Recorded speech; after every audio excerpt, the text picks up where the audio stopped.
Hello viewers, welcome to the newspaper review. I am Fatou George. Starting with the Voice newspaper headlines, Halifa says 2024 draft constitution can still be revived if lawmakers act. GRTS CG pledged stronger customs cooperation with Senegal. Former Secretary of Drammeh Commission testifies in Parliament. Gambians, Senegalese in Mauritania strike against crackdown on migrants.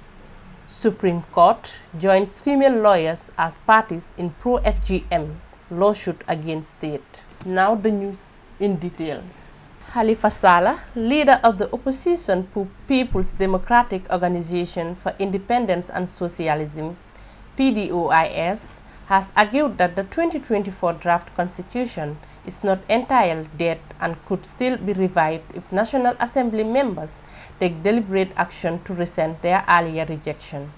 Speaking at a press conference on Wednesday, Mr. Sallah said the government has no authority to impose a constitution on the people and that it is the National Assembly's responsibility to guide the process towards a final document that reflects towards the national interest. He explained that the Assembly could have capitalized on the opportunity by allowing the bill to pass its second reading, which would have opened the door for power security, meaningful amendments, and wider national consultations. Former Secretary to Drammeh Commission, Mamadi Kurang, the former Secretary of the Drammeh Commission, has told lawmakers that the high-profile probe into ex-President Yahya Jammeh's assets was undermined by the Justice Ministry's tight grip on its finances and the far-reaching influence of its lead counsel. Kurang testified on Wednesday before the National Assembly's Special Select Committee examined how assets traced by the Commission were managed and sold. He described how, despite his role as head of the Secretariat, key tasks and decisions were often handled outside his watch. He told lawmakers that valuations for seized properties came mainly from the Ministry of Lands, but some assets like cattle and vehicles were assessed by individuals he did not directly engage, including a private valuer named Mr. Njai, whose link to the commission, he said, likely came through the lead counsel. Members of the Gambia and Senegalese committees in Mauritania Wednesday, 16 July 2025, embarked upon a sit-down strike against ongoing crackdown on undocumented migrants living in Mauritania.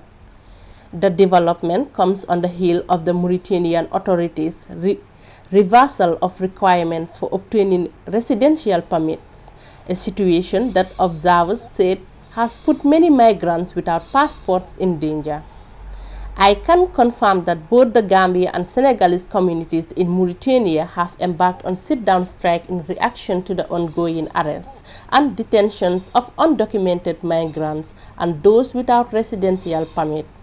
This strike is intended to send clear signal to the Mauritanian authorities so that they can understand our values and importance to their country and the economy, Dauda Nasho, Secretary General, Gambia Community in Mauritania, disclosed. Mr. Naso observes that migrants' informal sector of Mauritania, adding that the strike action has affected business in the markets, the construction sector, as well as the food and beverage industry.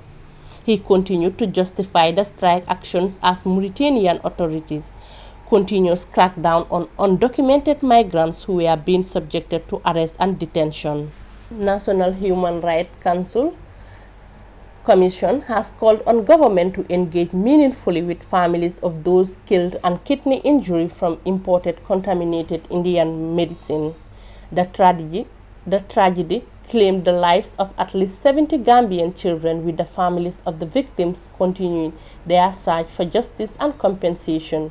In July 2023, 19 plaintiffs representing families of at least 70 children who died from acute kidney injury filed legal proceedings against the Attorney General Ministry of Health.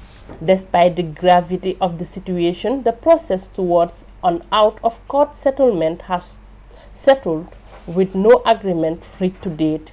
The Ministry of Health should engage victims' families and expose avenues for out-of-court settlements as suggested by the court. the National Human Rights Council said. Moving on to the Point newspaper, Katong files case to privately prosecute illegal sand miners. The Katong Village Development Committee has filed before Magistrate Ann Mendy to prosecute alleged illegal sand miners at the Brikama Magistrate Court in West Coast Region. The accused persons are Lamin Bojang, Lamin Jamba Drammeh, and Mansour Tabali.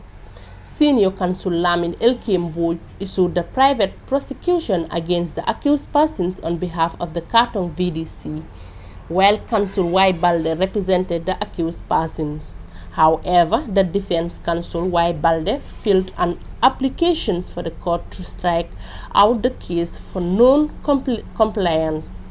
Political parties condemned electoral candidates' deposits. The United Democratic Party, UDP, and Gambia Alliance for National Unity, GANU, have in strong terms both condemned the increment of election deposits approved by the National Assembly led by NPP lawmakers.